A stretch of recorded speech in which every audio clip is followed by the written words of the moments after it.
Assalamualaikum dan salam sejahtera. Anda sedang menonton Agenda AWANI, dan di Agenda AWANI isu pendidikan sentiasa difikirkan tapi bukan terasing.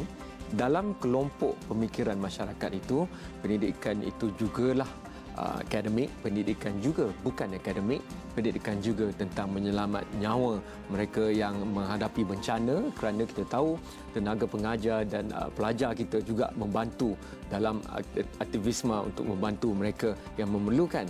Dalam konteks itu, saya gembira hari ini saya ada peluang untuk merangkumkan perbincangan seperti itu di Agenda AWANI dengan wakil institusi pendidikan yang cukup penting di Malaysia. Bagaimana untuk melahirkan graduan yang cemerlang dan holistik itu sentiasa kita bicarakan. Tapi kerap mereka yang skeptik itu melihatnya secara mudah. Kita cakap saja kita nak lahirkan holistik, tetapi A itu lebih penting.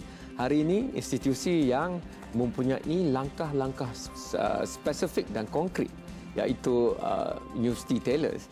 Saya nak memperkenalkan Dr. Pradip Nair, Timbalan Net Chancellor-nya, TNC, nama glamournya, gelaran jawatan itu. What I was alluding to, atau apa yang saya gambarkan itu adalah, mungkin akhirnya kita memerlukan sesuatu yang spesifik. Kita kerap cakap kita nak graduan holistik, pelajar holistik. Tetapi bila tiba musim peperiksaan, itu mendominasi segalanya. Minggu ini, minggu UPSR, maka jurubu atau tidak, malah ada pemimpin yang katakan jangan jadikan jurubu alasan. Tapi kalau saya asma dan saya memang menghadapi masalah, jadi bagi saya melihat kepada hasilnya, outcome, looking at the outcome, ramai orang yang mempunyai dana trilion dolar Amerika pun mengatakan saya tidak akan melabur dalam syarikat atau kumpulan manusia yang tidak pernah mengalami kegagalan dan tidak tahu cara untuk berinteraksi. Jadi A bukan segalanya. Kita tahu tu. Tapi bagaimana nak bawa itu masuk dalam institusi pendidikan? Taylor saya rasa mempunyai pendekatan terhadap perkara ini, kerana tadi kita berbincang bahawa bukan satu transkrip akademik sahaja daripada semester 1 sampailah semester akhir, apa subjek dan apa jumlah mata dan juga CGPA dan sebagainya, tetapi ada transkrip lain.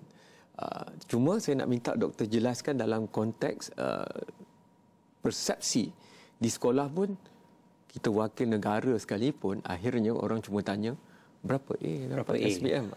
Jadi dalam konteks itu, doktor, bagaimana doktor melihat langkah Taylors untuk transkrip ini? So first of all, thank you for having us on your show. It's a great pleasure to be on this show. The concept of holistic education is not something that is new.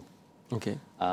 If we go back in time, if we go to the concept of sekolah pondok, okay, if we go to the concept of the missionary schools, or even the religious schools, regardless of what religion, I think the education was more than just about academic excellence. It was about building the character, developing human being. Yes, developing the spiritual side of the individual, towards becoming a better person and a better citizen as a whole. But we must accept that throughout the last 50 or 60 years, as countries industrialized, the demand of the workforce that was needed in these countries began to change. I remember industries coming back and telling us that, it's not just good enough to have degrees. We want graduates who can hit the ground running.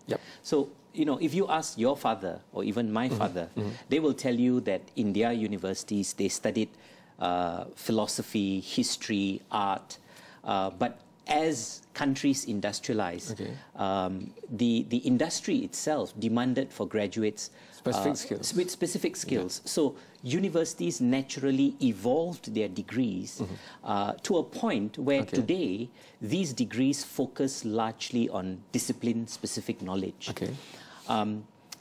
However, if you look at some statistics, in 2013, Job Street published quite a shocking result of a survey they conducted, where they said that over 50% of fresh graduates are not able to obtain a job within the first six months, despite their academic qualifications. If we take a look at the Ministry of Higher Education study that was done in late 2012, the study revealed that 1/4 or 25% of all graduates remained unemployed in this country. The World Bank in 2013 published that 1 in 5 degree holders under 25 still remain unemployed. So I think we are beginning to see a trend across the world and in Malaysia where many graduates are coming out of universities and struggling to find jobs. When we talk to the employers are saying that, yes, we want graduates with a bachelor's degree or a master's degree. That's a prerequisite.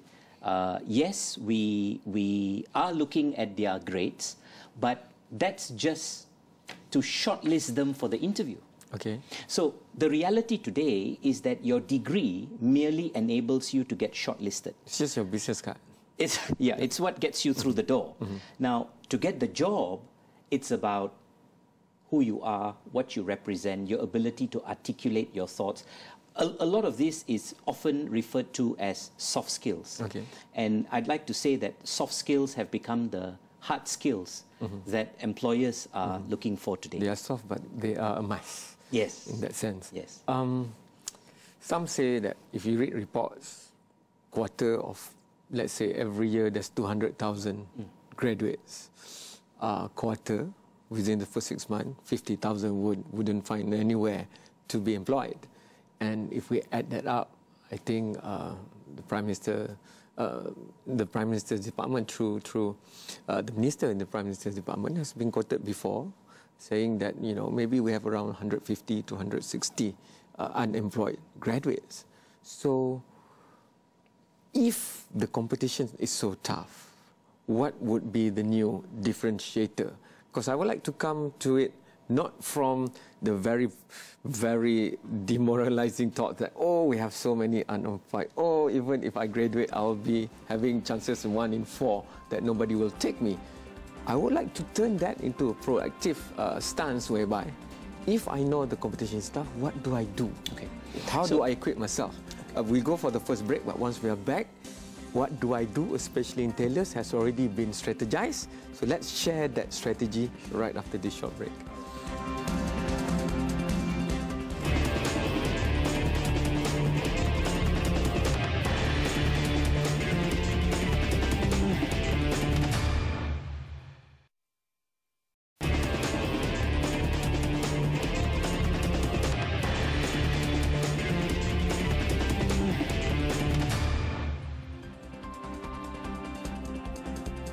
Anda masih menonton Agenda AWANI dan saya masih bersama dengan Timbalan Mat Chancellor University Taylor. Dr. Pradeep, if I can put it in a coin, like, how do I make sure that I have a higher chance of getting employed? Okay. And that's a no-brainer. But Taylor has got a specific way and strategy. If we can go back to the second transcript, what is imbued into the system that you have been part of that will straight away put your students in that environment to have that competitive So let's go back advantage. to the Job Street survey. The survey also revealed that 67% of the fresh graduates didn't get jobs because they demanded for a salary which employers felt was a little too high. Okay. About 60% didn't get jobs because they lacked communication skills. About 55% didn't get jobs because they didn't have the required skill sets that employers were looking for. So as we begin to study why young, fresh graduates are not being employed upon graduation, we can summarize it in the lack of the 5 C's. Right? Okay. I like saying this because, you know, it's a contrast to the A's. Okay. Right? Now, the 5 C's are communication, collaboration, critical thinking and problem solving, creativity and innovation, and cultural adaptation, right? So that sounds frightening for many people. Well, to have all at the same time. Okay, so one of the things that inspired us to introduce the second transcript at Taylor's is that if you look at universities, not just in Malaysia but all around the world, most of these universities are aware that graduates need those soft skills to be able to get the job. Yes. The industry have numerous times fed back to the university, even got themselves involved in the curriculum design and said, these are the things that you should be focusing on as you train or teach these students. So industry knows about it, the government knows about it, the lecturers in the university know about it, the university administrators know about it, but do the students know? So here's the conundrum that we find ourselves in. Malaysians, Asians largely, grow up because it's ingrained in them that success in life is measured by your A's. From kindergarten, from primary school, from secondary school. And even those, let's be honest, even those who say that A's are not enough, when they go home after a hard day's work, when they talk to their kids, they also say, so how did you do in your exams? So exams have become the barometer of how one is successful in life. So the second transcript was based on a very basic philosophy that if we want to change the game, we need to make the student aware of what he doesn't have so that he can focus on that and then acquire the skill. So the students are coming to us, whether from primary, secondary school into the universities, in their mind, the measure of success of my life will be the A or the grades that I get in my degree. How do we rewire them? So the second transcript was based on a program we designed where at the first stage of the program, over the first 6 months, we get the student to know themselves better, to be able to assess their strengths, their weaknesses, the opportunities that they have, do their own SWOT analysis, identify which of those skills they are very good at, which of those skills they are not very good at. So do a bit of a skills audit. And through this audit, develop a personal development plan. This is the first semester? This is in the first semester of their foundation year. So we take them away for 3 days and 2 nights in a discovery session. We get professional facilitators, every one of them that volunteer for the This is not award. under the school, but a separate initiative? Yeah, we have a separate center called the Shine Award Center that administers this program. So students who sign up for the Shine Award program that leads to the second transcript, they are taken away into an environment where they work with professional facilitators and help design a personal development plan. The word is facilitate. Yes. You don't tell them what to do. We don't. Just show them the way. The idea is you need to know and own that journey because it's your life. And what we're trying to do is not repeat the same approach or errors that the formal education system has brought us to. The formal education system... So you're acknowledging that it's an error? Well, you know, the formal education system prescribes, you know, I tell you what you must learn. If you're going to do this degree, here's what you must learn, here's what, you know, here's how the outcomes are. We're trying to move into a space where students design their own learning journey in the Shine Award program. And because not all the students are the same. Some may be very good at something, maybe very weak at something else.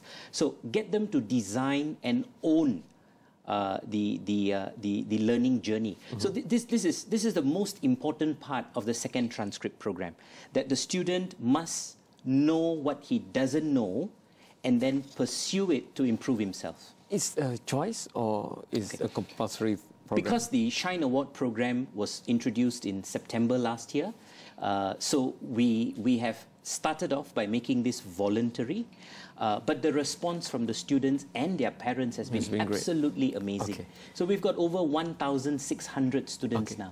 Just for the benefit of everybody and trying to be neutral here, so does it matter to the employer that you have a second transcript? Would they even ask for it? Do they even care? And has it been proven? That's the question we'll ask Dr. right after this short break.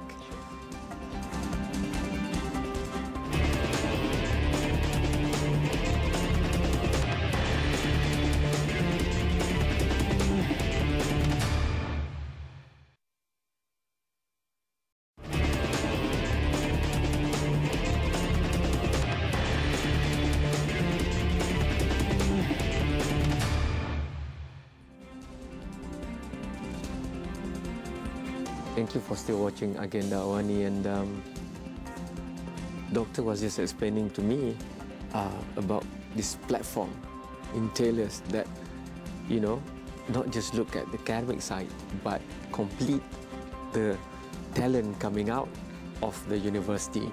And you can sign up for a program, you'll be facilitated to learn all the 5 C's that you have mentioned. But would it be recognized?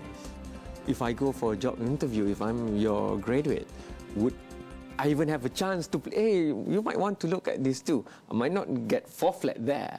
I'm close, I'm 3.75. But maybe with this, I beat even the 4 flats that you have seen. So when we designed the second transcript program, there were a lot of engagement sessions with top companies. BMW Malaysia, Shell, Ernst & Young, even the Bar Council of Malaysia. We talked to professional bodies and companies, and over 25 of these companies have already now endorsed the second transcript. Bear in mind, the second transcript program is only a year old so far at Taylor's, and it's an innovation that we're still trying to... There's no graduates yet from this program? Not yet, because we started it... 2 more years. Yeah. But to answer your question, whether the industry recognizes or even adds a value to it, if you look at a study done by Talent Corp and the World Bank in 2014, employers are willing to pay a premium for soft skills. And their study revealed that if you have 2 cohorts of graduates, one with the soft skills, one without the soft skills, the cohort with soft skills, 43% of this cohort are likely to earn 3,000 ringgit a month and more. And in this cohort, only 11% and maybe it's not likely to earn 3,000 It's not just about the paper recognition of the skills. Chances are the people who have gone through the program, the moment they walk through the door of the interview, they will be really different from people who wouldn't have that. So, you know, there's a book that I really like, and it's called A Whole New Mind by Daniel Pink. In this book, Daniel talks about 6 skills that people will need to thrive in the future. And you know what one of those 6 skills are?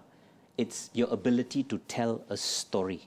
Okay. Daniel argues that we live in a world that is so full of information that a person will listen to you if you say it like a story. Okay. The second transcript program is a 4-year journey from his foundation year to the final year. They go through 4 packages. In the first package, they discover a lot about themselves and they build those skills that they are not very good at.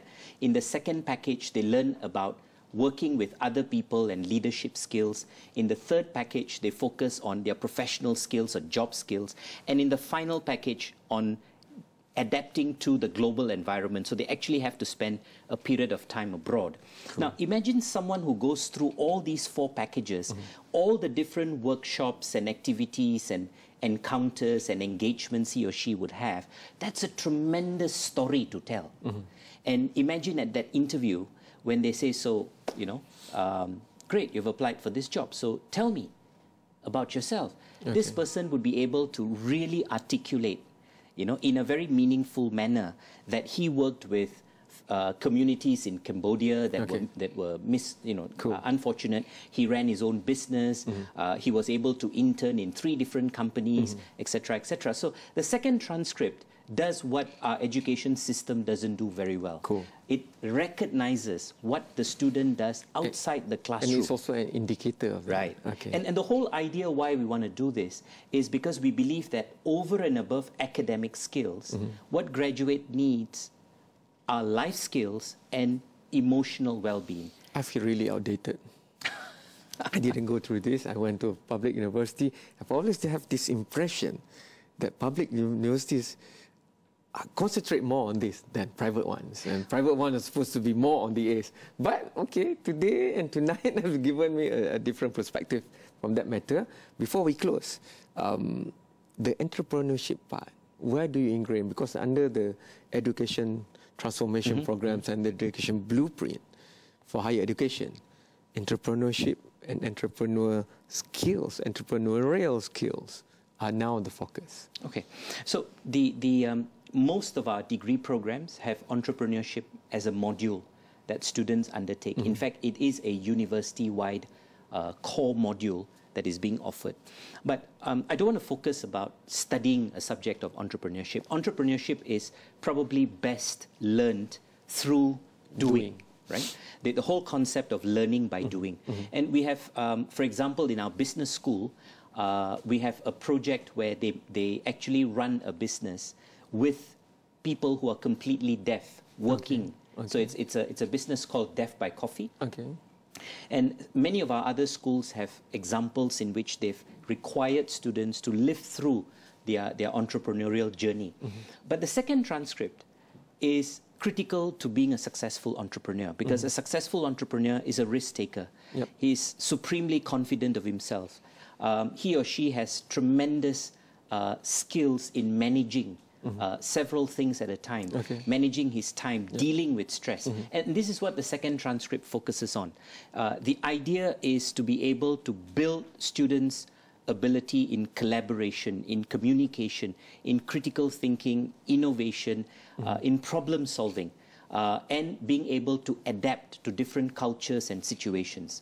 So I think just doing entrepreneurship as a subject without actually learning the traits that you need to become a successful entrepreneur, I think the traits are what really will stand out for you as you go and do something on your own in life. And we know that students are not robots. They have the emotions, and they come to you when the adrenaline is at its peak.